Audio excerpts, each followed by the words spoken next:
మళ్ళీ జీవము ఉదయించే, మరణం మరణించే మళ్ళీ జీవము ఉదయించే, నీ రూపము కనిపించే. హల్లెలూయా హల్లెలూయా హల్లెలూయా హల్లెలూయా. దేవుని నామానికి స్తోత్రం అండి. కూడి వచ్చిన మీ అందరికీ నా నిండు వందనాలు. మనం ప్రకటనలో పాత్రల శ్రమల గురించి ధ్యానిస్తూ ఉన్నాము. ఇవన్నీ ప్రకటన గ్రంథం 16వ అధ్యాయంలో ఉన్నాయి కదా. 4వ పాత్ర గురించి మనం ఈరోజు తెలుసుకుందాము. 4వ దూత తన పాత్రను కుమ్మరిస్తే వచ్చే శ్రమని ప్రకటన గ్రంథం 16వ అధ్యాయంలో చూస్తాం. ప్రకటన గ్రంథం 16వ అధ్యాయం 8వ వచనంలో చూస్తే 4వ దూత తన పాత్రను సూర్యుని మీద కుమ్మరించగా మనుషులను అగ్నితో కాల్చుటకు సూర్యునికి అధికారం ఇవ్వబడును. కాగా మనుషులు తీవ్రమైన వేడితో కాలిపోయి ఆ తెగుళ్ళ మీద అధికారం గల దేవుని నామమును దూషించిరి గాని ఆయనను మహిమపరచినట్లు వారు మారు మనసు పొందిన వారు కారు. ఈ లోకములో వడగాలు వస్తే మే నెల ఎండల్లో మనం తట్టుకోలేకపోతున్నాం, ఎంతో బాధపడిపోతున్నాం. కానీ అక్కడ సూర్యుడిని అగ్నిలాగా కాల్చమని దేవుడు ఆజ్ఞాపించాడండి. అటువంటి తీవ్రమైన వేడి అగ్నితో వాళ్ళు కాలడం జరిగింది. ఎందుకో తెలుసా అండి, నరకంలో మహా విపరీతమైన అగ్ని ఉంటుంది. అక్కడంట పురుగు చావదు, అంటే శరీరం చావదు, కానీ అగ్నితో కాల్చబడతా ఉంటారు. అటువంటిది నిత్యమైన శ్రమ, ఎప్పటికీ యుగములకు ఉండే శ్రమ. అందుకని ఆ శ్రమను కొంచెం వీళ్ళు చూస్తే ఇప్పటికైనా మారు మనసు పొందుతారేమోనని దేవుడు ఆశిస్తున్నాడు. కానీ వాళ్ళు ఇంకా దేవుని దూషించారే కానీ మారు మనసు పొందిన వాళ్ళు కారంట. ఎందుకంటే దేవుని కృపను అంగీకరించే వాళ్ళు కారు, కృపను తృణీకరించేవాళ్ళు. అప్పుడు ఆనాడు ఇజ్రాయేలీలు ఏమన్నారు? యేసు ప్రభు రక్తం మా మీద మా పిల్లల మీద ఉండాలి అన్నారు కదా. అలాగా శ్రమను వాళ్ళకు వాళ్ళే తెచ్చుకుంటున్నారనమాట. పరిశుద్ధుల రక్తాన్ని చిందించారు. ఇప్పుడు ఆ వేడి అగ్ని కొలిములో కాలుతున్నారు. ఆనాడు షడ్రకు మేషకు అబేద్నెగోలు అగ్ని కొలిములో వేసినా కూడా వాళ్ళు బయటకు వచ్చారు. ఎందుకంటే దేవుని చల్లదనము, దేవుని కృప వారిని కాపాడింది. కానీ వీరికి దేవుని కృప లేదు. ఎందుకు? వీరి అధికారి ఎవరు? క్రీస్తు విరోధి. అతని యొక్క పరిపాలనలో వీళ్ళు చాలా హాయిగా ఎన్నో పాపాలు చేస్తా కంఫర్టబుల్గా బ్రతికిన వాళ్ళు, ఆర్ఆర్లు ముద్ర వేయించుకుని బ్రతికిన వాళ్ళు. వీళ్ళు ఆర్ఆర్లు ముద్ర వేయించుకొని వాళ్ళు పరలోకం వెళ్ళిపోయారు.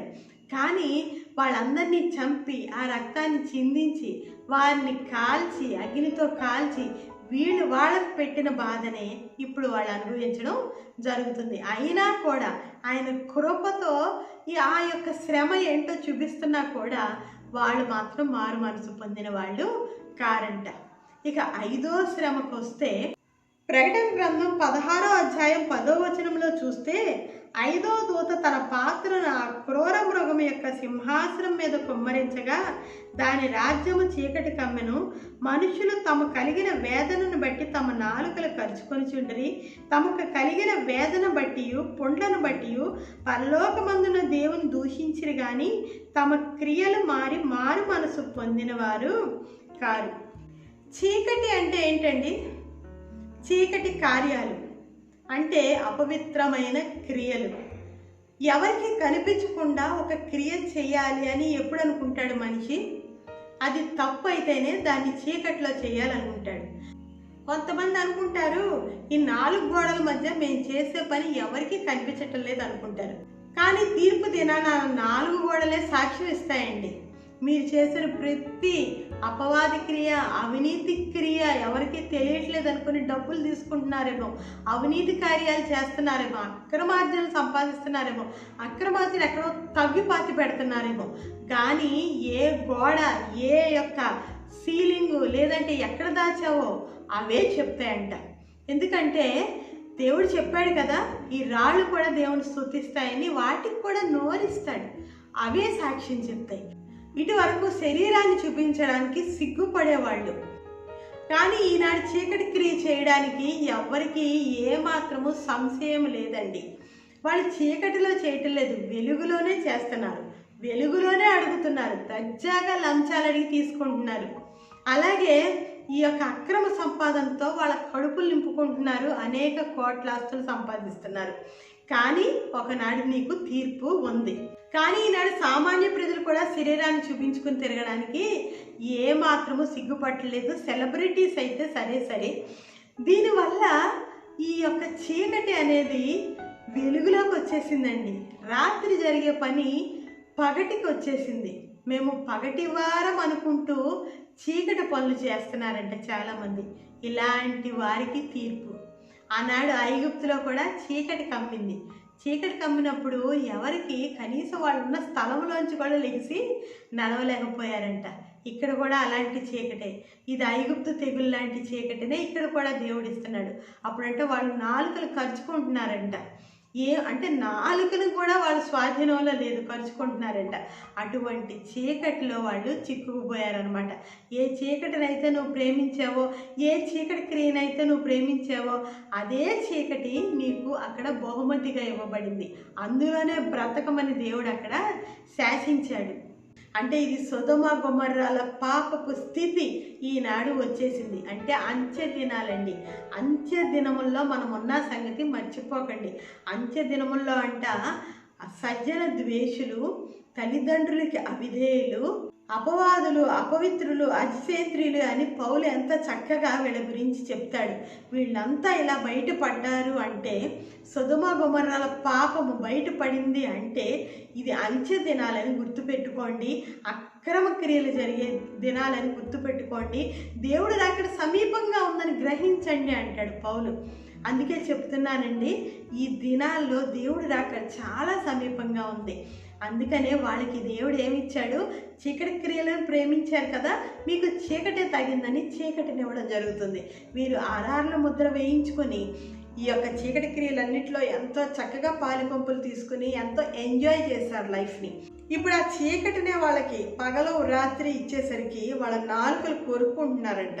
ఆ కొరుక్కుని చెడ్డ పుండ్లు పుట్టాయంట వాళ్ళకి. ఎందుకు పుడతాయి?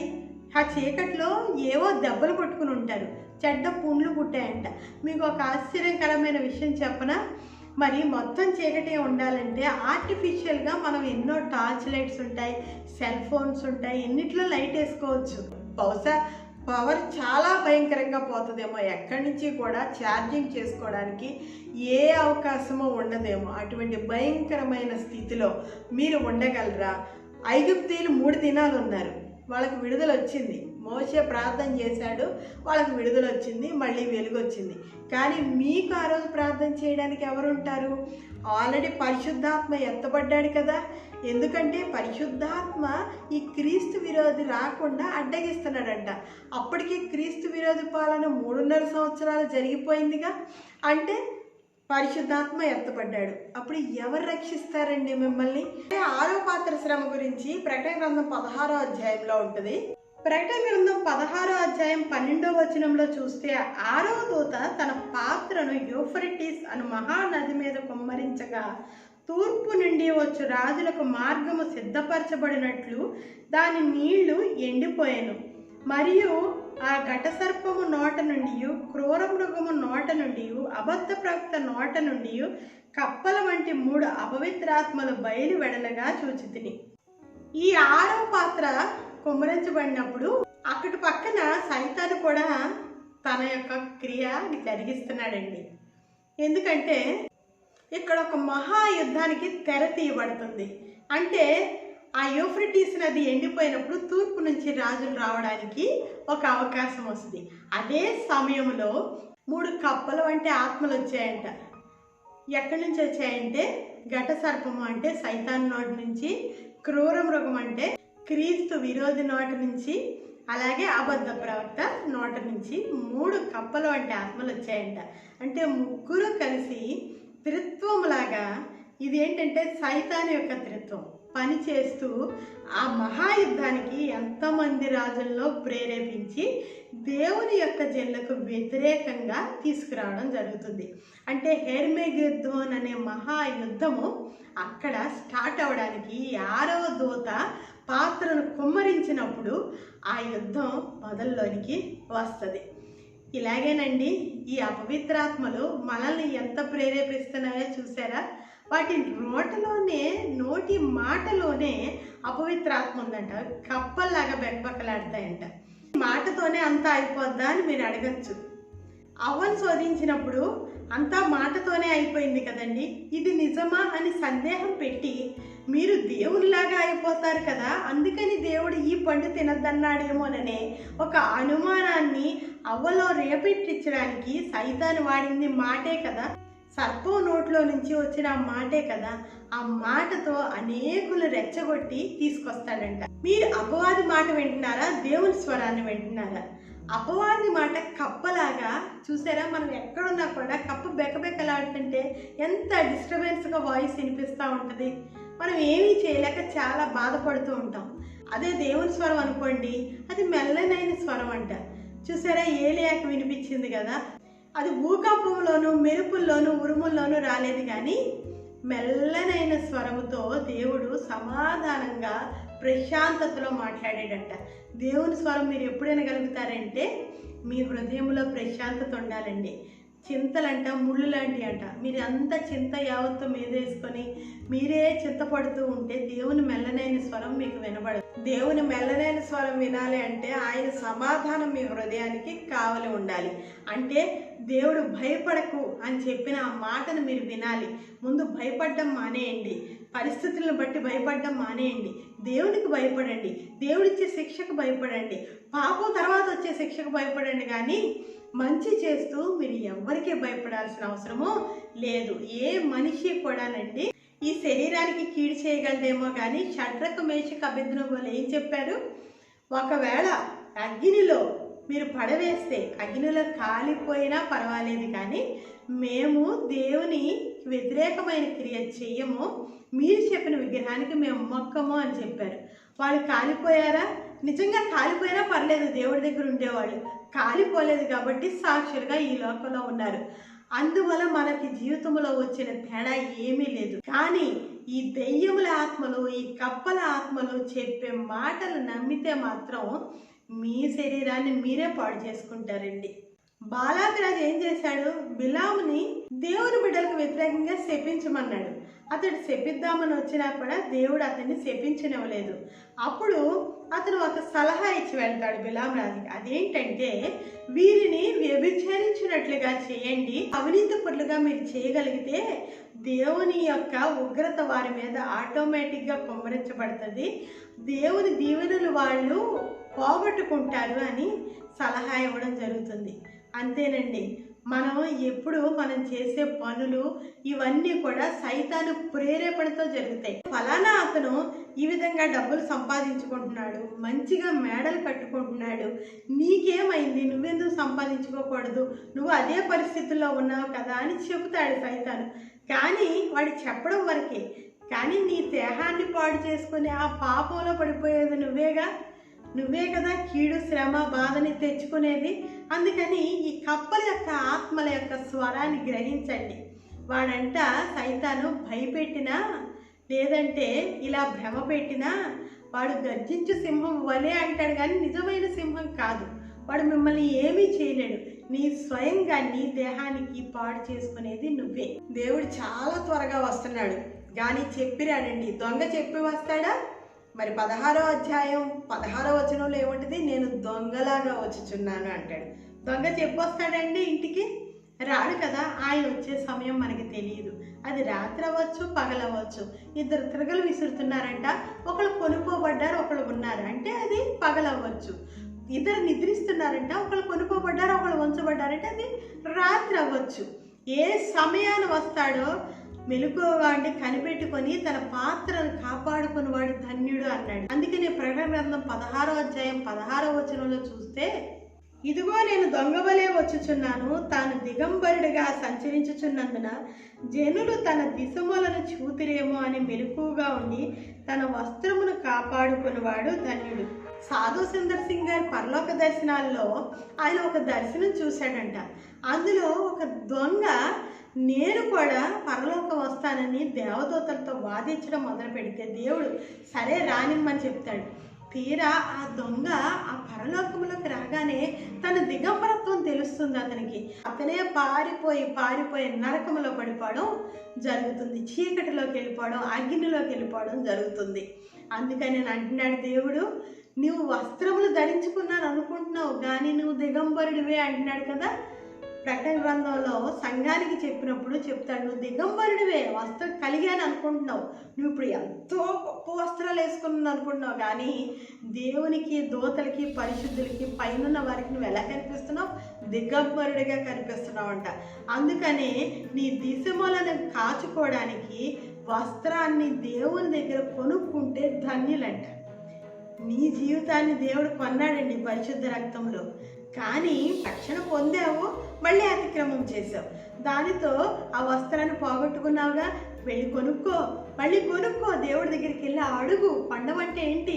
వెల చెల్లించు, ప్రార్థించు, దేవుడి దగ్గర గోజారు, కన్నీళ్లు విడిచు.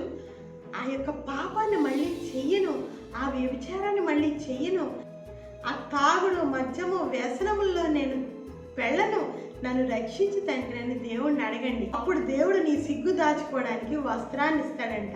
పరిశుద్ధ వస్త్రం దేవదూతలు ధరించుకుంటారు, పరిశుద్ధులు ధరించుకునే వస్త్రం. అలా దేవుడు ఒక పరిశుద్ధ వస్త్రంతో నేను కప్పినప్పుడు పరలోకంలో నువ్వు తలెత్తుకుని తిరగడానికి అవకాశం ఉంటుంది.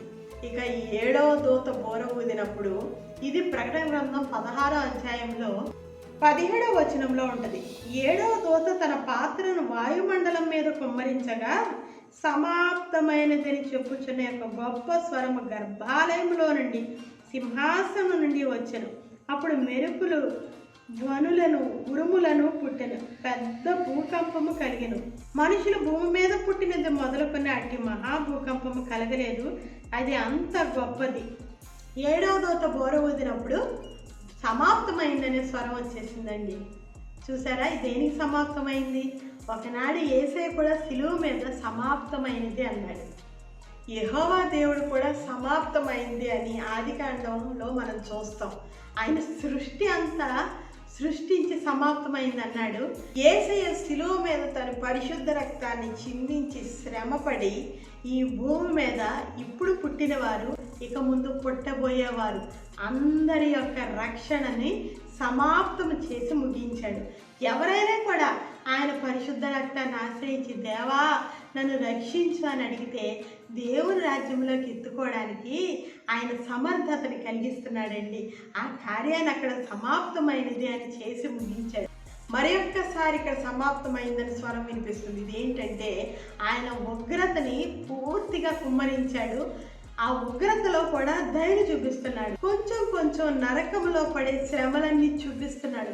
అక్కడ చీకటి చూపించాడు, అక్కడ వేడి చూపించాడు, అక్కడ ఎలాంటి దాహంతో బాధపడతారో అని ఆ నదులన్నీ కూడా ఎండిపోచేసి, నదులన్నీ పీనుగ రక్తంగా చేసేసి మీకు దాహానికి కూడా ఉండదు. ఆ రోజు లాజర్ని అడుగుతున్నాడు కదా ధనవంతుడు, ఒక్క బొట్టు నీళ్లు వేయమని. అలాంటి పరిస్థితులకు మీరు వస్తారని ఆ స్థితిని చూపిస్తుంటే వీళ్ళంట ఇంకా దేవుని దూషిస్తున్నారు, కానీ మారు మనసు పొందిన వారు కారంట. అందుకని ఇక్కడతో సమాప్తం. ఇక మహాయుద్ధంలో పరిశుద్ధులంతా కూడా పైనుంచి దిగుతారండి. ఖడ్గాలతో దిగుతారు, దేవదూతలు దిగుతారు, యేసయ్య దిగుతారు. అది 3వ రాకడ. వీళ్ళందరినీ దేవుడు ఎలా హతము చేస్తాడంటే, ఎంత ఎక్కువ రక్తం కారుతుందంటే ఒక గుర్రం నిలబడితే దాని జీను కూడా తడిసిపోద్దంట, అంత ఎత్తున ఆ రక్తం చిందించబడుతుంది. చూసారా ఎంతమంది అపవిత్రులు ఉన్నారో, ఎంతమంది అవినీతిలో కూరుకుపోయి మిగిలిపోతారో, ఎంత భయంకరమైన శాపానికి గురైపోతున్నారో, ఎంత భయంకరమైన నరక శిక్షకు వాళ్ళు పాత్రలైపోతున్నారో. అందుకే ఈనాడే మెలకు తెచ్చుకో, నాకు ఈ విధంగా ఉందే, ఏ శ్రమలో లేవే, ఇప్పుడు నేను బాగున్నానే, అన్ని పాపాలు చేస్తా, సరిగ్గా బ్రతికేస్తున్నానే అని నువ్వు అనుకోకు. రాహాబను వేసి ఏం చేసింది? తన ఇంటి వారందరినీ రక్షించుకుంది. ఆ ఎర్ర తొగరు ఆ కిటికీ నుండి వేలాడేసినప్పుడు శత్రువు ఆమె ఇంటికి రాలేదు. దేవుని యొక్క ప్రొటెక్షన్, రక్షణ ఆమె ఇంటికి వచ్చింది. ఆమె ఇంటి వారిని రక్షించుకోవడమే కాక క్రీస్తు యొక్క వంశావళిలో కూడా ఒక తల్లిగా తన పేరుని సంపాదించుకుంది. నీకు అవకాశం ఉంది. ఇంకా కృపాదినంలోనే ఉన్నాం. ఇంకా ఈ ఉగ్రత కుమ్మరించబడలా. ఇంకా అంత్యక్రీస్తు బయటపడలేదు. క్రీస్తు విరోధ పరిపాలన రాలేదు. దయచేసి ఇప్పుడే మెలకు తెచ్చుకోండి. ఎందుకంటే ఈ 7వ శ్రమ జరిగినప్పుడంట ఆ మహాపట్టణము 3 భాగాలు అవుతుందంట. ప్రపంచమంతటిలోకి మహాపట్టణం అంట 3 భాగాలు అవుతుందంట. చూడండి ఎంత పెద్ద మహాభూకంపం కలుగుతుందంటే అదే 3 భాగాలు అయిపోతుందంట. అంత భయంకరమైన శ్రమ, అంత భయంకరమైన భూకంపం ఇంతవరకు భూమి పుట్టినప్పటి నుంచి జరగలేదంట. ఆ మహాభూకంపానికి పర్వతములు కనబడకుండా పోయినంట, దీపాలు పారిపోయాయంట. అంటే ఏంటి? సముద్రంలో భూకంపం జరిగి ఉంటుంది, భూమి మీద జరిగి ఉంటుంది.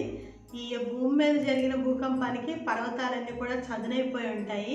సముద్రంలో వచ్చిన ఆ భూకంపానికి అసలు ద్వీపాలే కనిపించకుండా పోయి ఉంటాయండి, మునిగిపోయి ఉంటాయి. పారిపోయినాయి అంటే మునిగిపోయి లేవండి. నిజంగా అంత భయంకరమైన భూకంపం వచ్చినప్పుడు మనం నిలుస్తామా? మన పట్టణాలు నిలుస్తాయా? మన గొప్ప ఇల్లు నిలుస్తాయా? ఇంకొక చిన్న అపార్ట్మెంటో చిన్న ఇల్లు ఆ ప్రసిద్ధ పట్టణంలో ఉంటే ఎంత ఆశ్చర్యంగా ఉన్నాం కదా. ఏమీ ఉండవండి. 5 మణుగుల బరువు గల పెద్ద వడగంట్లు ఆకాశం నుండి కింద పడ్డాయంట. ఏ మనిషి అయినా ఏ గృహమైనా నిలుస్తుందా? వాటి దెబ్బకి చచ్చిన వాళ్ళ చావుగా మిగిలిన వాళ్ళు దేవుడిని దూషిస్తున్నారంట. చూసారా ఎంత కఠినులు ఆ భూమి మీద నిలిచి ఉన్నారో? మీ కఠినత్వాన్ని మీరు తీసివేసుకొని వాళ్ళకు వచ్చే శ్రమలు మనకొద్దు. వాళ్ళ అధికారంతో ఎన్ని పాపాలైనా చేసి ఎన్నైనా కప్పుకొనివ్వండి, కానీ మీరు ఆ పాపంలో పాలిపంపులు తీసుకోవద్దు. ఎందుకంటే ఆ ప్రసిద్ధ పట్టణం కూలిపోయినప్పుడు వర్తకులు దానివల్ల ఆ భోగాలతో సుఖాపేక్షకు అలవాటు పడ్డ వాళ్ళంట రాజులు, భూరాజులు కూడా రొమ్ము కొట్టుకుంటారంట. అయ్యో ప్రసిద్ధ పట్టణమా నువ్వు కూలిపోయావే అని బాధపడతారంట. ఆ అవసరం మనకి లేదండి. ఆ ప్రసిద్ధ పట్టణంలో జరిగే ఆ భయంకరమైన పాపాలతో మనం పాలిపంపులు తీసుకోవద్దు. దయచేసి పబ్బులకి క్లబ్బులకి వెళ్ళొద్దు. మీ పిల్లలకి దేవుని వాక్యంలో పెంచండి. ఈ వాక్యంలో ఉండే వచ్చే ఈ భయంకరమైన శ్రమలన్నీ ప్రతిరోజు కుటుంబ ప్రార్థన పెట్టి ప్రకటన గ్రంథం కనీసం రోజుకు 1 అధ్యాయం అయినా కనీసం 4 వచనాలన్నా చదివి ముందు మీరు చదివి అర్థం చేసుకుని మీ పిల్లలకి చెప్పండి, యవ్వనస్తులకి చెప్పండి, చిన్నపిల్లలకి చెప్పండి. బాలుడు నడవలసిన త్రోవను చిన్నప్పుడే నేర్పితే వాడు పెద్దవాడయ్యాక దాని నుంచి తప్పిపోడంట.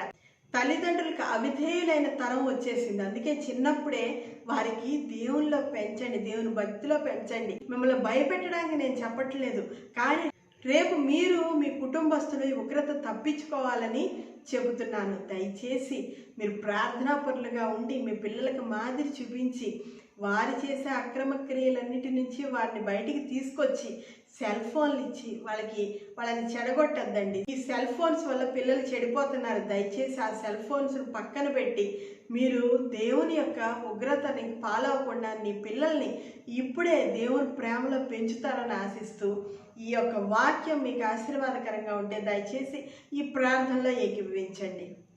యేసయ్య మహోన్నతుడా, గొప్ప దేవుడా, ఘనదేవుడా, నీకే వందనాలు తండ్రి. యేసయ్య రాబో ఉగ్రత నుంచి మమ్మల్ని తప్పించడం నువ్వు ఎంతో రక్తాన్ని కార్చావు, శిలువ రక్తాన్ని కార్చావు తండ్రి. యేసయ్య కానీ ప్రభా మరి ఒక్కసారి మేము తప్పిపోతే ఎవరు మమ్మల్ని రక్షిస్తారు తండ్రి? ఆనాడు ఆ ఉగ్రత నుంచి మమ్మల్ని ఎవరు కాపాడుతారు తండ్రి? అయ్యా సిద్ధపడిన సంఘంగా మమ్మల్ని చూడాలనుకుంటున్నావు.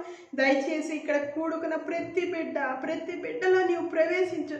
సిద్ధపడిన సంఘంగా ఉండడానికి సహాయం దయచేసి వారిని, వారి కుటుంబాన్ని, వారి బిడ్డల్ని మహా ఉగ్రత నుంచి తప్పించే వాళ్ళగా ఇక్కడున్న ప్రతి బిడ్డకి తగిన సహాయము, ఆధ్యాత్మిక ఎదుగుదల, కాపుదల, భద్రత దయచేయమని వారి ఎదుగుతున్న క్రమంలో సైతాన్ని పెట్టే ప్రతి ఆటంకాన్ని ఎదుర్కోవడానికి సర్వాంగ కవచాన్ని వారికి ధరింపజేయమని యేసు నామమున అడిగి వేడుకొంచున్నాను తండ్రి. ఆమేన్.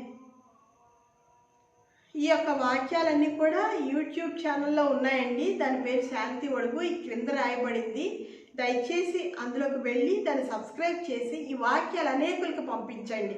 ఎందుకంటే మీరు చెప్పలేకపోవచ్చు, కానీ ఈ చెప్పబడిన వాక్యాన్ని అనేకులకు పంపిస్తే మా యొక్క పరిచయంలో మీకు కూడా పాలుపంపులు దొరుకుతాయి. మీరు కూడా ఈ రక్షణ కార్యంలో మీరు కూడా పాలుపంపులు తీసుకుని అనేకుల్ని రక్షించండి. దేవుని రాజ్యానికి వెళ్ళినప్పుడు ఆ ఆత్మలన్నీ మన వెనకున్నప్పుడు మనకి ఎంతో ఘనత, బలా నమ్మకమైన మంచి దాసుడా అని దేవుడు మిమ్మల్ని పొగుడుతాడు. మరి ఒక్కసారి ఇదే సమయానికి ఇదే ఛానల్లో మిమ్మల్ని కలుసుకొని పర్యంతము దేవుని యొక్క మహాకృప, యేసుక్రీస్తు యొక్క దయ మీ అందరికీ తోడేయండి, మిమ్మల్ని నడిపించును గాక. ఆమేన్. కృపామయుడా నీలోన కృపామయుడా నీలోన నివసింపజేసినందునా ఇదిగో నా స్తుతుల సింహాసనం నీలో నివసింపజేసినందునా ఇదిగో నా స్తుతుల సింహాసనం కృపామయుడా ఈ అపాయము నా గుడారం సమీపించనీయక ఈ అపాయము నా గుడారం సమీపించనీయక నా మార్గములన్నిటిలో నీవే ఆశ్రయమైనందున నా మార్గములన్నిటిలో నీవే ఆశ్రయమైనందున కృపామయుడా నీలోన కృపామయుడా నీలోన నివసింపజేసినందునా ఇదిగో నా స్తుతుల సింహాసనం నీలో నివసింపజేసినందునా ఇదిగో నా స్తుతుల సింహాసనం కృపామయుడా చీకటి నుండి వెలుగులోనికి నన్ను పిలచిన తేజోమయ చీకటి నుండి వెలుగులోనికి నన్ను పిలచిన తేజోమయ రాజహంసములో యాజకత్వము చేసేదను రాజహంసములో యాజకత్వము చేసేదను కృపామయుడా నీలోన కృపామయుడా నీలోన నివసింపజేసినందునా ఇదిగో నా స్తుతుల సింహాసనం నీలో నివసింపజేసినందునా ఇదిగో నా స్తుతుల సింహాసనం కృపామయుడా ఈ యోగ్యత లేని నాకు జీవ కిరీటమిచ్చుటకు ఈ యోగ్యత లేని నాకు జీవ కిరీటమిచ్చుటకు నీ కృపలను వీడక శాశ్వత కృపగా మారెను నీ కృపలను వీడక శాశ్వత కృపగా మారెను కృపామయుడా నీలోన కృపామయుడా నీలోన నివసింపజేసినందునా ఇదిగో నా స్తుతుల సింహాసనం నీలో నివసింపజేసినందునా ఇదిగో నా స్తుతుల సింహాసనం కృపామయుడా